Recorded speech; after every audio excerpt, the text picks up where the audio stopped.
사도행전 12장 1절부터 12절까지의 말씀입니다. 1절부터 12절을 저와 성도님들이 한 절씩 교독하도록 하겠습니다. 제가 먼저 읽겠습니다. 그때 헤롯 왕이 손을 들어 교회 중에서 몇 사람을 해하려 하여 요한의 형제 야고보를 칼로 죽인 유대인들이 이 일을 기뻐하는 것을 보고 베드로도 잡으려 할세 때는 무교절 기간이라 잡음에 오게 가두어 본이 내식인 내 패에게 맡겨 지키고 유월주루에 백성 앞에 끌어내고자 하더라. 이에 베드로는 옥에 갇혔고 교회는 그를 위하여 간절히 하나님께 기도하더라. 헤롯이 잡아내려고 하는 그 전날 밤 베드로가 좁은 틈에서 두 쇠사슬을 메어 누워 자는 파수꾼들이 문 밖에서 옷을 호련히 주의 사자가 나타나며 옥중에 광채가 빛나며 또 베드로의 옆구리를 쳐 깨워 이르되 급히 일어나라 하니 쇠사슬이 그 손에서 벗어지더라.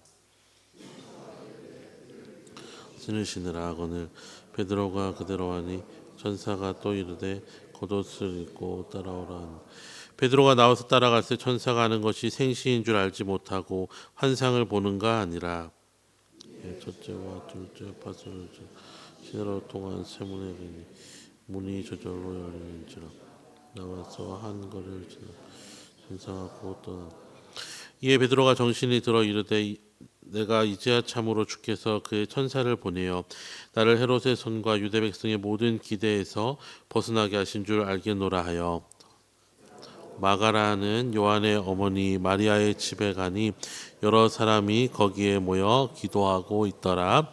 아멘. 예루살렘의 교회에 어려움이 찾아왔습니다. 헤롯은 예루살렘 교회의 리더였던 야고보를 죽인 것으로도 모자라서 베드로도 잡아서 옥에 가두었습니다. 하루아침에 초대교회를 이끌던 리더 중에 한 사람은 죽고 한 사람은 어려움을 당한 것입니다. 옥에 갇힌 베드로도 어쩌면 동이 트게 되면 죽임을 당할 수 있었던 바로 그 밤에 투옥 중인 베드로에게 주의 사자가 나타났습니다. 그리고 베드로를 깨워서 그의 손에 쇠사슬을 벗기고 겹겹이 쌓인 쇠문을 지나서 다시 거리로 베드로를 인도하여 내었습니다. 베드로는 하나님의 역사를 찬양하면서 성도들이 모여있던 요한의 어머니 마리아의 집으로 발걸음을 옮기면서 교회를 무너뜨리려던 헤롯의 계획이 도리어 무너지게 되었습니다. 오늘 본문을 통해서 우리는 먼저 하나님의 일하심을 발견합니다. 우리는 흔히 모든 어려움에서 해결되는 것만이 하나님의 일하심이라고 생각하지만 하나님은 자신의 주권 속에서 순교를 허락하시기도 또 천사를 보내서 구원을 베풀기도 하심을 보여줍니다.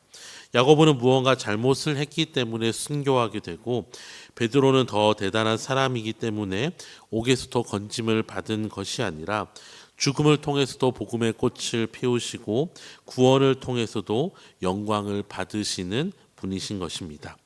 또 오늘 본문 속에서 하나님의 주권 가운데에서 우리가 마땅히 해야 할 바는 무엇인지를 또한 보여주는데 성도들은 이러한 상황에 손을 놓고 주저앉는 것이 아니라 5절과 12절을 통해서 이 모든 일 가운데 간절히 기도하고 있었음을 보여줍니다. 눈앞의 상황에 좌절하고 낙심한 것이 아니라 하나님을 향하여서 간절히 기도하였을 때에 하나님은 그 기도를 사용하셔서 그들이 맞이한 어려움이 재앙이 아니라 간증이 되게 하신 것입니다. 우리 교회는 예배당을 신축하는 과정 중에 있습니다. 이제 시작하는 단계지만 이 과정 속에서도 우리의 생각과 계획대로만 되지 않는 것이 참 많이 있음을 교역자로서 보게 됩니다. 하지만 중요한 것은 우리의 계획대로 잘 되어지는 것이 최선이 아니라 하나님의 뜻대로 되어지는 것이 가장 중요한 것입니다. 그렇게 우리의 눈앞의 상황에 일희일비하기보다는 이 모든 일이 하나님의 주권 안에 있음을 믿고 기도하여야 합니다. 하나님이 원하시면 감옥의 가장 깊숙한 곳에 갇혀있던 베드로가 수많은 병사들이 지키고 있음에도 불구하고 단 하나의 방해도 받지 않고 건져내었듯이 하나님께서 원하신다면 건축의 여러 과정 속에서 어떤 어려움과 난관을 만난다 할지라도 우리로서는 할 수 없지만 하나님께서 자신의 권능과 능력을 보이시고 우리 앞에 있는 모든 문제를 해결하여 주실 것입니다. 이 하나님을 우리가 믿고 기도할 때에 문제는 문제에서 끝나지 않고 오히려 간증이 되게 하여 주실 것입니다.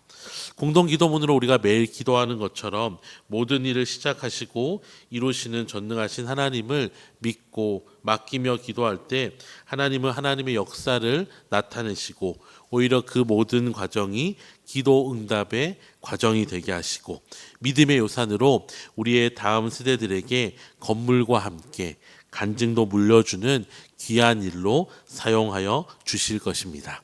이 아침에 기도하실 때에 본격적으로 시작되어지는 교회 건축의 모든 과정 속에서 이 모든 일이 하나님의 주권 안에서 진행되어지도록 인간의 눈으로 바라보지 아니하고 하나님의 시선으로 모든 일을 바라보면서 온 성도가 함께 합심해서 기도할 때에 과정에서부터 결과에 이르는 모든 순간에 하나님의 은혜를 경험하는 복된 시간이 되게 해달라고 기도하시는 저와 모든 성도님들이 되시기를 주님의 이름으로 축원합니다. 기도하겠습니다. 온 땅과 만민의 주인 되시며 지금도 통치하시고 다스리시는 하나님 아버지, 오늘 이 새벽에 우리가 함께 모여 하나님을 높이게 하심에 감사합니다.